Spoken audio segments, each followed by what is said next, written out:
Welcome to the Tech Egg. Don't get scrambled. Enjoy the video. In this video, I will explain how to make a vinaigrette dressing. First, gather your ingredients.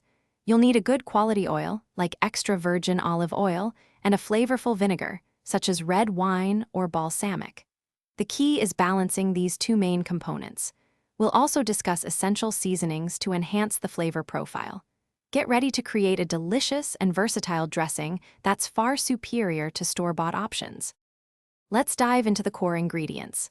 For a standard batch, combine 3 tablespoons of your chosen oil with 1 tablespoon of vinegar.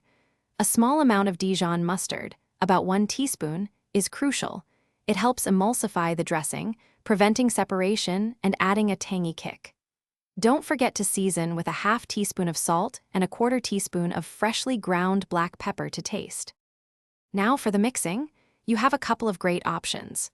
You can combine all your ingredients in a medium-sized bowl and whisk vigorously for 1 to 2 minutes until the dressing is creamy and emulsified. Or, for an even easier method, place everything into a jar with a tight-fitting lid. Shake it well for about 30 seconds until it's thoroughly blended and looks uniform. The best part about homemade vinaigrette is customization. Feel free to experiment with different herbs, like fresh parsley or chives, or add a minced garlic clove for a savory note.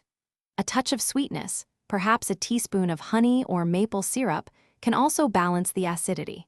Store your delicious creation in an airtight container in the refrigerator for up to 5 days. Enjoy your fresh, flavorful dressing. Thanks for watching. Consider subscribing if I helped unscramble your problems.